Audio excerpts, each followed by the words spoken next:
Jaha, siinä olisi vanha Toyota Avensis.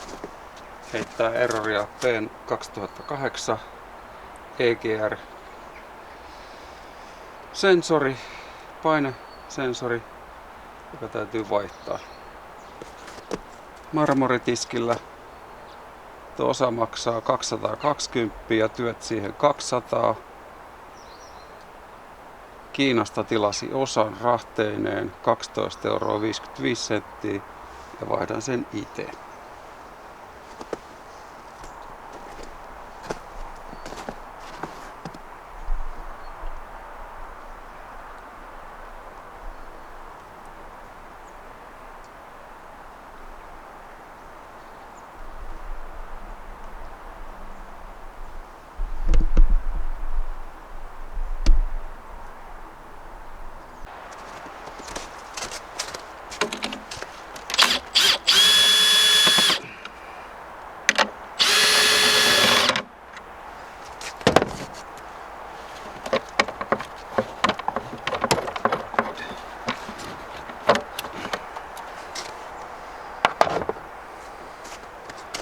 Elikkä se on tuolla toi osa.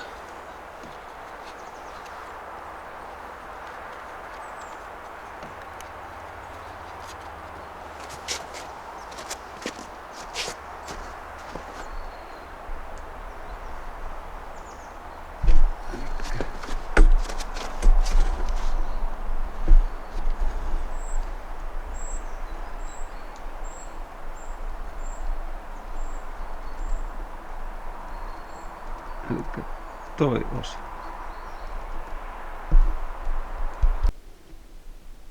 Johtoliittimen kehys oli vähän erilainen kuin tuossa vanhassa, niin piti vähän dremelillä poistaa siitä materiaalia, että saa sen menemään tähän uuteen liittimeen. Se vanhassa oli tossa ja uudessa tossa. Piti poistaa toi vanha liitin menee tuohon uuteen EGR solenoidiin. Sitten ei muuta kuin pohjakiinnike tuolta auki. Toi. Ja siirtää se tohon noin ja sitten osat kiinni, niin se on siinä. Säästi taas monta 100 euroa. No niin. Kiinnityslevy on otettu vanhasta pois ja laitettu tähän uuteen. No sitten letkut paikalle ja pihot paikalle ja solenoidi katsotaan, tuleeko enää P 2008 erroria. Toivotaan, että ei.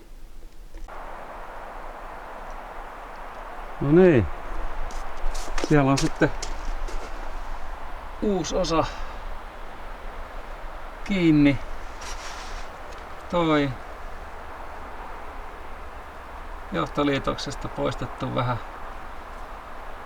tai tosta osasta poistettu toi tapio-osuus, että saatiin toi liitin paikalleen siihen ja letkut on paikallaan EGR-venttiilissä. Toivottavasti toimii. Säästi paljon rahaa. No niin. EGR-valve solenoidin jälkeen ajettu joku toistakymmentä kilsaa nurkkaa ja vähän kovempaa ja vieläkään ei ole syttynyt moottorivalo. Katsotaan kohta nuo vikakoodit, löytyykö vielä vikakoodia vai ei. Toivottavasti ei. Kierroksetkin pysyy hienosti nyt 800, ennen se jumppasi tuolla 600 ja 1500 välillä. Ja sitten se sytytti moottorivalon ja antoi vikakoodin P 2008. Katsotaan vikakoodit. Löytyykö? Toivottavasti ei.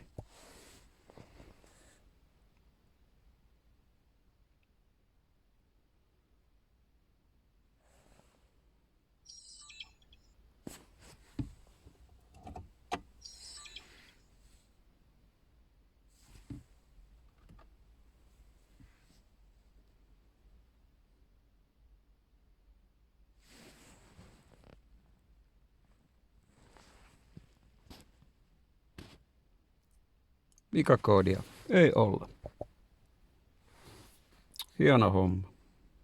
Kyllä säästi taas monta 100 euroa, kun itse teki.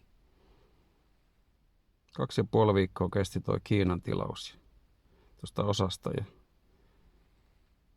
AliExpressiltä. Ei sitä oikein muualta saanut. Oli vaikea löytää. Hyvä homma. No niin. Otettu taas toinen lenkki parikymmentä kilsaa. Katsotaan, Esa kalastaa jo, onko tullut vikakoodi.